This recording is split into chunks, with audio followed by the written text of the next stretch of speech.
রাজনৈতিক ভিডিও আমি বানাই না, কিন্তু এই মুহূর্তে সবথেকে এক্সক্লুসিভ খবর, দেবদা কি তবে রাজনীতি ছেড়ে দিচ্ছে? দেবদা দাঁড়াবেন না আর ভোটে? Hey guys, welcome to my channel, আমি মহারাজ। আর এখনকার মতন এক্সক্লুসিভ খবর TV9 বাংলা, TV9 বাংলা না, News18 বাংলা, এক্স্যাক্টলি নামটাই News18 বাংলা। এবং লিঙ্ক থাকবে আমার কমিউনিটি পোস্টে, এবং লিঙ্ক থাকবে আমার কমিউনিটি পোস্ট না, লিঙ্ক থাকবে আমার পিন কমেন্টে। প্লিজ চেক আউট করো। সেখানে দেবদা নিজে ইন্টারভিউ দিয়ে এক্সক্লুসিভলি তাদের পক্ষ থেকে একটা মারাত্মক ব্লাস্টিং খবর দিয়েছেন এবং ব্লাস্টিংভাবে কিছু জিনিস সামনে এনেছেন। দেখো বন্ধুরা, আজকে ডাঙ্কি দেখে বাড়ি ফিরেছি। এক কথায় বলতে গেলে মনটা বেশ খুশি খুশি রয়েছে, ডাঙ্কিটা বেশ ভালো লেগেছে।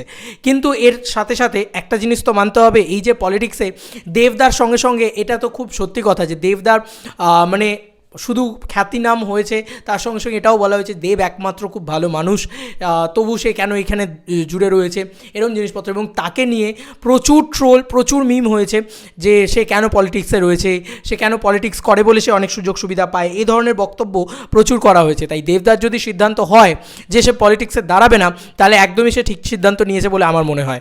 এবং দেখো, এটা আমার গুরুর খবর, যে কারণে আমি করছি, নাহলে পলিটিক্সের খবর আমি করি না ন্যাচারালি, বা আমার ভালো লাগে না নিজেরও পলিটিক্স বিষয়টা। তবে দেবদাকে আমি খুব ভালোবাসি, স্নেহ করি। সেই জায়গা থেকে দাঁড়িয়ে একটাই কথা বলবো যে দেবদা যে সিদ্ধান্তটা নেবেন, উনি বিচক্ষণ ব্যক্তি, উনি খুব ঠিক সিদ্ধান্ত নেবেন। তো বন্ধুরা, এক্ষুনি এক্সক্লুসিভ ইন্টারভিউ থেকে, আমি লিঙ্ক দেওয়া থাকবে, লাইভ হচ্ছে সেখানে দেখতে পারো। দেবদার নিজে এক্সক্লুসিভ ইন্টারভিউ থেকে এই কথাটাই বলছেন News18 বাংলাকে, যে দেবদা এটা বলছে যে 2019 সালে হলে আমি সত্যি দিদির ওপরে আর চিন্তা করতাম না, দিদির মুখের ওপরে কিছু বলতাম না, আমি দাঁড়াতাম। কিন্তু আজকে 2024 সালে কিন্তু আমি এখন অবধি ভেবেই দেখিনি যে আমি টিকিট পাবো কিনা বা আমি সেই টিকিট নেব কিনা। এরকম একটা বক্তব্য কিন্তু দেবদা খুব সুন্দরভাবে নিজের মুখেই বলছেন, এবং তার নিজের মুখেই কিন্তু একটা বেশ দোলাচলে থাকার একটা আভাস পাওয়া যাচ্ছে। এবং তিনি বলছেন যে আমি অ্যাজ অ্যান এমপি যা কাজ করতে পেরেছি, একজন ফুল টাইম এমপি হলে বোধহয় সে আরও বেটার কাজ করতে পারতো। যখন ইন্টারভিউয়ার জিজ্ঞেস করে যে আপনাকে তো ঘাটালের মানুষজন চায়, সেই মানুষজনের চাওয়ার যে ভূমিকা, সেটা কিন্তু দেবদা বলছেন আমি চূড়ান্ত রেসপেক্ট করছি সেই চাওয়াটাকে, কিন্তু আমি কিন্তু ইতিমধ্যে সে বলছে যে আমার মানে বাকি সমস্ত ইয়ে রয়েছে, কেরিয়ার বেস রয়েছে, তার ফিল্ম কেরিয়ার রয়েছে, এবং তার সিনেমাটা একটা বড় ইয়ে, সে আসল পরিচয় পেয়েছে সুপারস্টার হিসেবে, আরও আসল পরিচয় পেয়েছে সে কী বলবো মানে অভিনেতা হিসেবে, এবং তার প্রযোজনা সংস্থাও রয়েছে। সব মিলিয়ে সে কিন্তু সময় কম দিতে পারছে বলেই তার দাবি, এবং সেটাতেই কিন্তু একটা দোলাচলে হচ্ছে যে আলটিমেটলি তাহলে কি ঘাটালে দেব দাঁড়াচ্ছেন না, আসতে চলেছে ঘাটালে নতুন মুখ, মানে দাঁড়াতে চলেছেন ঘাটালে নতুন মুখ, তাহলে তিনি কতটা জিততে পারবেন? কারণ দেবের যদি ট্র্যাক রেকর্ড দেখা হয়, দেবদা দুবারই ঘাটালের জন্য দাঁড়ায়, 2014 সাল এবং 2019 সাল, দুবারই কিন্তু ঘাটালে দেবদা বিজয় লাভ করে আর কি, বিপুল ভোটে জয়যুক্ত হয় আর কি। তো সেই জায়গা থেকে দাঁড়িয়ে একটা বেশ অদ্ভুত বিষয়, এবং এখান থেকেই আমি শেষের লাইনটা জুড়বো। সেখানে হচ্ছে দেব কি পলিটিক্স ছেড়ে দিচ্ছেন, দেব কি পুরোপুরি মানে এমপি কার্ডটাই নিচ্ছেন না? এক্ষেত্রে কিন্তু অনেকেই অনেক কথা বলতে পারে যে দেব অনেক সুযোগ সুবিধা হয়তো নিতেন। আমি এইটুকুই বলতে পারি, আমি যতটুকু মানুষটাকে চিনি, মানুষটা অসম্ভব ভালো মানুষ।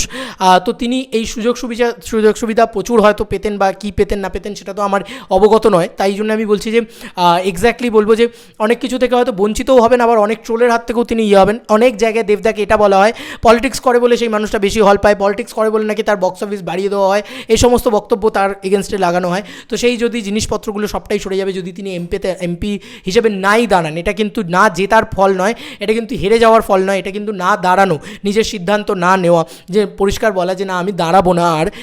তো এই একটা জায়গায়, এবং এখান থেকেই কি তাহলে তৃণমূল যে পার্টি, তৃণমূল কংগ্রেস, সেই পার্টি কি ছেড়ে দিচ্ছেন দেবদা? সেটা নিয়েও কিন্তু একটা বড় দোলাচলে বিষয় থাকছে, কারণ সেটা নিয়ে দেবদা কিছু বলেননি। আমার মনে হয় তিনি পার্টি হয়তো ছাড়বেন না, কিন্তু ভোটে তিনি দাঁড়াবেন না, এরকম একটা দোলাচলের ব্যাপার স্যাপার চলছে। আদৌ কি তিনি দাঁড়াবেন কি দাঁড়াবেন না, তিনি বলছেন আমি এখনও ভেবে দেখিনি।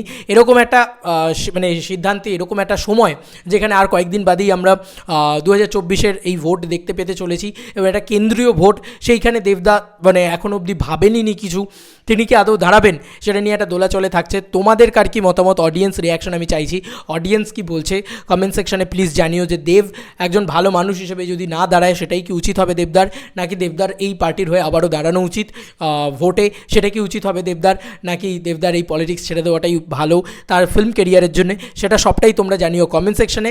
আমি শুধু এই খবরটা তোমাদেরকে দিলাম, আমি আমার কোনো মন্তব্য এখানে চাপিয়ে দেবো না। আমি ওই যে বললাম, দুটো দিকেই মন্তব্য আছে, দেবদা পলিটিক্সের জন্য অনেক ট্রোলও হয়েছেন, আবার অনেক সুযোগ সুবিধাও পেয়েছেন, তো সব মিলিয়ে দুদিকে ভাইসে ভার্সা রয়েছে। এবার দেখো, এটা দেবদার পুরোপুরি কমপ্লিটলি পার্সোনাল সিদ্ধান্ত, এবং যে সিদ্ধান্তটা দেবদা নেবেন আমার মনে হয় তিনি বিচক্ষণ ব্যক্তি, তিনি একদমই ঠিক সিদ্ধান্ত নেবেন। যদি তিনি না দাঁড়াতে চান আমার মনে হয় সেটা কিন্তু খুব ভুল সিদ্ধান্ত হবে না।